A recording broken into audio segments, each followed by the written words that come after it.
guys, what's up? Thought I'd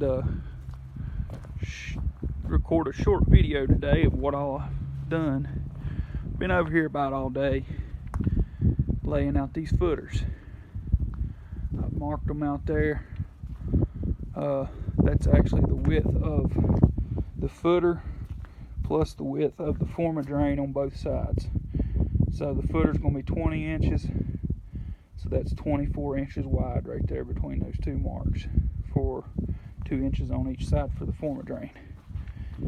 Alright, so got all those marked out. This right here is actually my location. I just wanted to mark it on the wall for my crossover drain. If you're not familiar with that, the drain, actually the former drains are linked together in the middle. They cross over, so you got a piece of pipe that actually goes in under the footer, or through the footer actually, that connects the two pieces of former drain.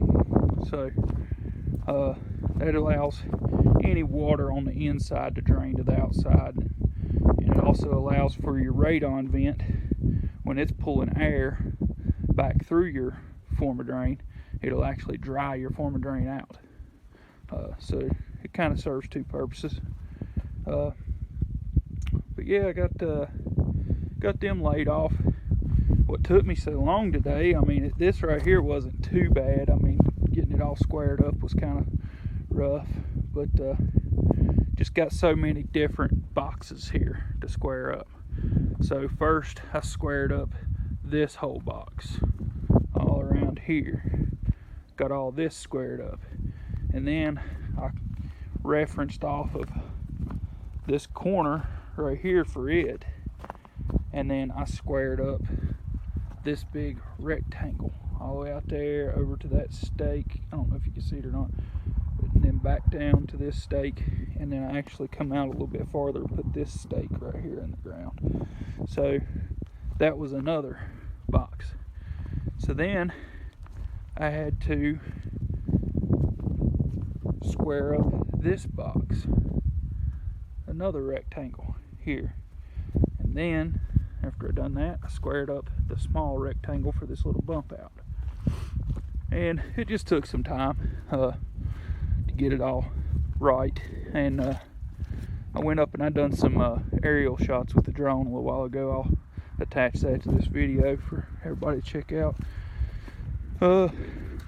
Then the hard part was, and it still ain't perfect, it's close enough to dig footers by, but it's not dead on. We go to lay the block and stuff, we'll have to get it just right.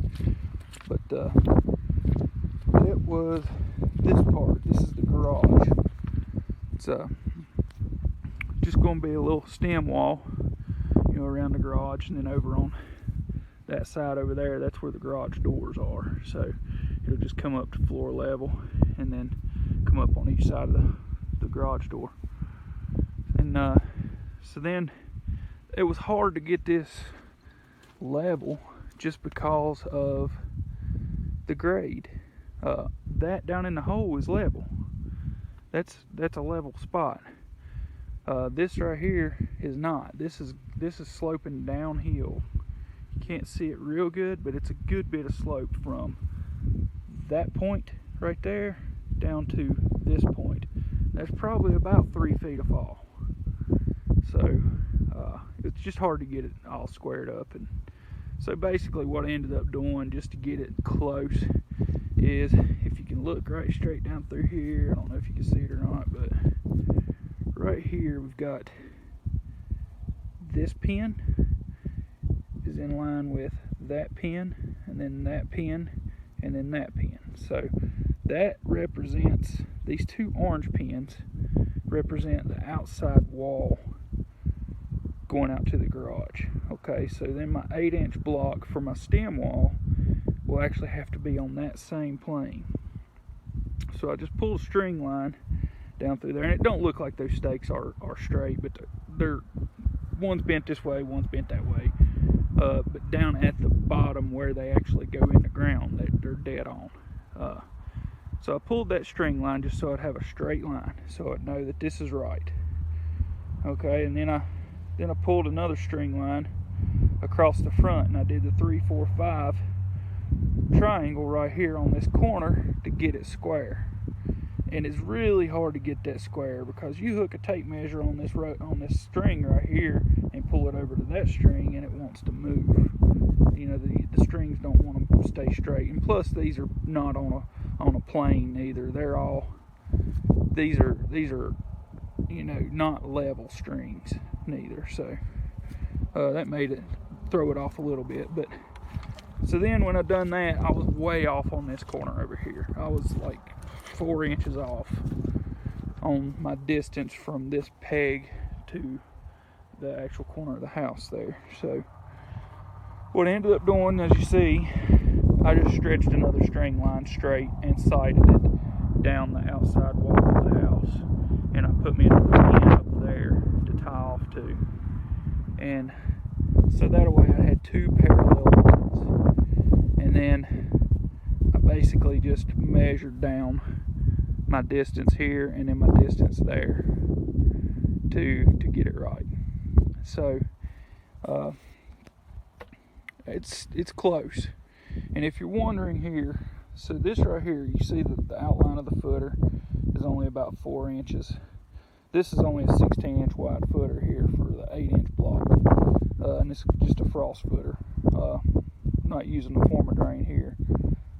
So this is only 4-inch offset right here to the corner, right there. 4 inches from there, and then 4 inches from there to there.